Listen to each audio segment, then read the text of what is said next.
E nós vamos abrir esse bloco com a estreia do quadro Especialista, onde nós sempre estaremos trazendo um profissional para falar sobre a sua formação.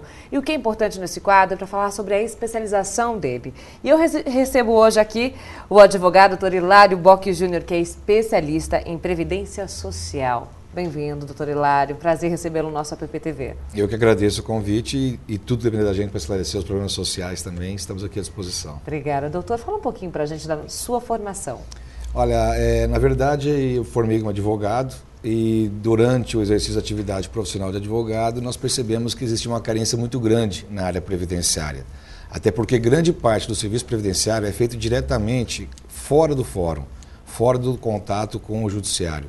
Então, fiz uma especialização em Previdência Privada pela Fundação Getúlio Vargas, e fiz, então, um estudo na área de mestrado em Direito Público, para que a gente pudesse entender exatamente os anseios da sociedade e esclarecê-los junto à maior dificuldade que eles têm, que é de conseguir suas aposentadorias. Agora, doutor, então, o que o senhor entende nesses anos de profissão? Porque é tão difícil conseguir as informações sobre a aposentadoria junto ao INSS? Porque tem sempre esses entraves, né, do aposentado com o INSS. Olha, a gente sempre, quando fala de serviço público, nós entendemos que existe uma carência da sociedade. Isso acontece não é só em previdência, acontece no transporte, acontece na segurança, acontece na educação, e não poderia ser diferente naquela que seria uma prestação positiva do Estado, que é justamente a Previdência Social. Tanto que a própria Previdência Privada tem ganhado campo nesse tipo de proteção. Verdade. E é uma área que ainda as dúvidas são muito grandes, né, doutor? Então, o que fazer? Recorrer a quem para buscar essas informações? Olha, o nosso sistema previdenciário, a nossa legislação, desde a Constituição Federal até as normas infraconstitucionais, elas são muito bem impostadas e podem dar ao trabalhador toda a proteção que ele necessita para ter uma aposentadoria saudável e mantendo a sua qualidade de vida. O grande problema é que nós temos duas formas de previdência, a pública e a privada. Existe uma falta de conhecimento onde as pessoas buscam a previdência privada antes de ter todos os seus direitos públicos assegurados. Mas também existe uma falta de observação nas legislações e existe uma falta de informação do setor público para que as pessoas possam ter sua proteção social adequada. Então, o que nós percebemos? Que as pessoas devem, primeiro, verificar todos os meios de segurança na previdência pública e, se esta não amparar os seus anseios para quando da sua aposentadoria, aí sim, buscar uma proteção previdenciária na orla privada. Então, doutora, a pessoa indicada para dar essa informação são sempre os especialistas, os advogados? Exatamente. A gente tem que pensar que nem todo advogado é especialista em previdência, né? E nem todo especialista em previdência conhece a legislação previdenciária, porque, na verdade, seria uma competência do advogado. O ideal seria que houvesse uma procura por um especialista que poderia te dar amparo de uma programação de aposentadoria, fazendo cálculos, simulações, para que você possa, numa dificuldade, aí, então, buscar o judiciário. É muito comum, e a gente observa uma falha que é patente. A maioria das pessoas, e eu falo a grande maioria mesmo, não sabe quando vai se aposentar, se está pagando as contribuições de forma correta, se pode aumentar ou diminuir as suas contribuições, enfim. As pessoas procuram saber de tudo, menos como será o seu futuro. E quando, então, a gente deve começar a se preocupar e pensar na aposentadoria para já contribuir? Essa pergunta é muito importante. É muito importante para esclarecer para as pessoas que até 1999 a aposentadoria era calculada com base nos 3 últimos anos que as pessoas contribuíam. Então passava-se a vida inteira contribuindo sobre um valor baixo, ou até mesmo sem contribuir, e 3 anos antes as pessoas se aposentavam até bem. Hoje não. A partir do primeiro dia de trabalho, todas as contribuições que as pessoas fazem já servirão para calcular o valor da aposentadoria. Então nós podemos dizer com muita tranquilidade, a aposentadoria não é coisa de velho. A aposentadoria é algo que se faz a partir do primeiro dia de trabalho. Até porque, se você tiver um problema de saúde, um acidente do trabalho, uma pensão por morte, você tem que estar contribuindo bem para que você, numa situação de invalidez, ou seus dependentes, numa situação de óbito, possa lhe garantir os melhores benefícios. E como fazer então esse cálculo, doutor? O quanto do meu salário, da minha renda que eu devo então destinar? Nós temos uma ordem, né? Essa ordem, primeiro, ela passa por um sonho. Você tem que sonhar o que você quer para você no futuro.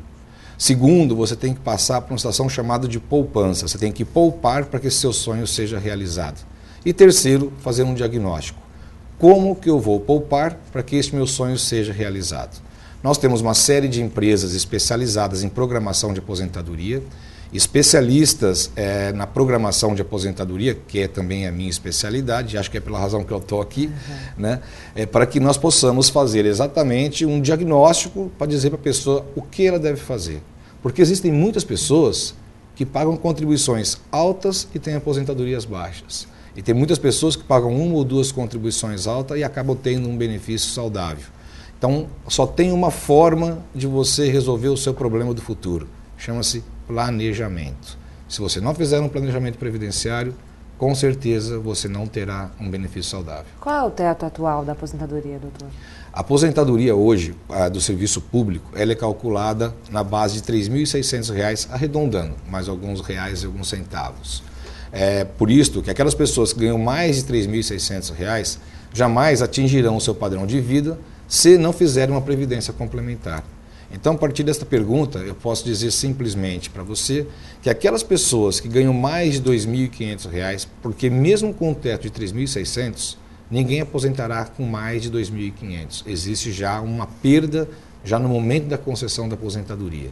Então, as pessoas que ganham mais de R$ 2.500, elas devem urgentemente saber como que elas vão manter o seu padrão de vida, além deste valor, com a previdência privada. E aquelas pessoas que ganham até R$ 2.500, elas devem buscar, então, apenas a previdência complementar, a previdência pública, que já pode manter o padrão de vida a partir de então. Então, aí vem a dúvida, doutor, que mesmo então recolhendo sobre o máximo, por que ninguém se aposenta pelo teto? O que acontece nesse contraponto aí? É engraçado, qualquer criança que você perguntar a média de alguma coisa, vai dizer que é a média. Então, se eu paguei pelo máximo durante a minha vida inteira, minha aposentadoria teria que ser pelo máximo. Só que aí acontece que a correção monetária das contribuições do passado, mesmo atualizadas para hoje, não chega no valor atual. Então nós pegamos o valor máximo de contribuição de 95, atualizado para hoje, ele será muito abaixo do valor do que é hoje. E a hora que nós fazemos a média, nós chegamos nesse valor de 2.500 e não no valor de 3.600. Quero falar sobre a situação do empresário que recolhe o INSS pelo Plurabole. Quais os procedimentos corretos, então, para poder se aposentar em melhores condições, nesse caso? Essa é uma faca de 2 gumes, né? O que a pessoa quer hoje? O empresário, ele quer pagar pouco tributo. Então, ele estabelece... Ele já paga muito, todos nós, né? O tempo inteiro. Só que a Previdência, de uma forma ou de outra, está relacionada com a tributação. Então, o que nós fazemos hoje?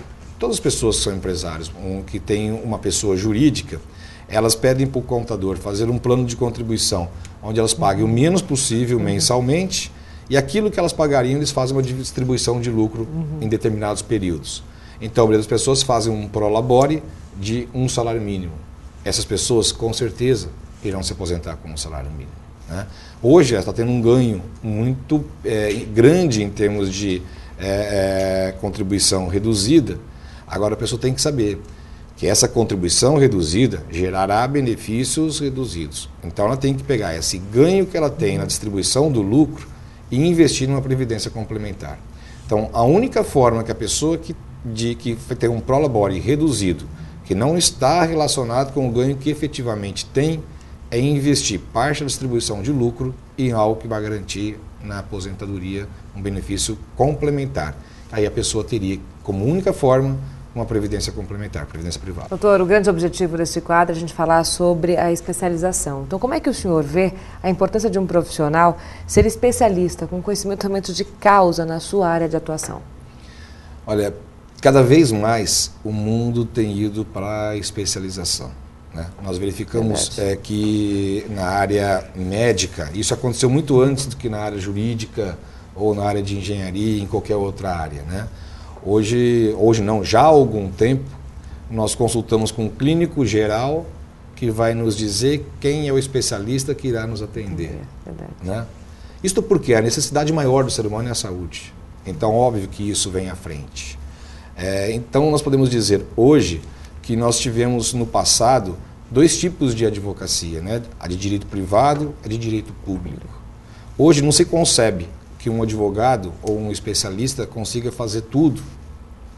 Por exemplo, exigir que um especialista em previdência tenha conhecimento em direito ambiental, isso é utópico, isso não vai acontecer, isso não pode acontecer. Exigir que um advogado especializado em previdência tenha conhecimento na área de contrato, ou na área de bancário, ou em qualquer outra área, é utopia. Então, a especialidade ela é fundamental para que o melhor serviço seja prestado. Eu sempre, quando preciso de um advogado, que não é da minha área, eu consulto um. No passado, nós fazíamos isso por conta própria. Hoje isso é impossível acontecer. Sempre você terá que ter um especialista para que tenha o melhor serviço prestado. Porque senão você simplesmente terá alguém que vai resolver o seu problema pela metade, porque não consegue entender o início, o meio e o fim de um processo como um profissional especializado conhecerá. Como é que o senhor avalia o papel da propaganda na construção de uma marca e como meio de divulgar de forma correta um produto e serviço? Olha, é muito importante a gente ter o conhecimento de que qualquer empresa de sucesso, qualquer profissional de sucesso, por mais conhecimento que ele tem que dizer para alguém que ele tem esse conhecimento. Ele não pode ficar guardado só para você. Ele precisa ser difundido. Se você não procura também um especialista para difundir aquilo ou te dar a receita de como difundir aquilo que você sabe, como que você irá saber que eu sei? Então a propaganda ela é fundamental para que as pessoas saibam que você tem algum conhecimento que pode ajudá-lo. E como é que o senhor vê a qualidade da propaganda regional, doutor? Olha, na verdade a gente percebe que existe uma grande concorrência. E essa grande concorrência, na minha opinião, como em qualquer ramo de atividade, acaba qualificando o serviço. Então nós verificamos que em centros como o tamanho de Ribeirão Preto, não existe toda esse borbulho de informações, borbulho de competências, de discussões. A gente vê sempre, né, na área de vocês concursos, festivais, né, e para que um mais tente superar o outro, obviamente observando os preceitos éticos. Então eu verifico que Ribeirão Preto ele está um pouco à frente, pelo menos daqueles centros que eu conheço, né? E a gente não pode deixar de pensar que todo e qualquer serviço tem que passar por uma questão de divulgação, tanto do marketing pessoal, como do marketing da empresa e principalmente um endomarketing, aquele marketing para dentro da empresa, né? Para que o próprio empregado, o próprio colaborador saiba como divulgar para fora aquilo que a sua empresa pode produzir e fornecer de serviços para terceiros. Sem dúvida, doutor. Quero muito agradecer a sua presença na estreia do nosso quadro Especialista, aqui nesse bate-papo muito interessante, inteligente para todos nós, de interesse geral. Obrigada, doutor. Volte sempre ao nosso AppTV. Eu que agradeço, estamos aqui convidado. Muito obrigada. Gente, no próximo bloco, um bate-papo com a artista plástica Mirlene Freire Rodrigues. O AppTV já volta.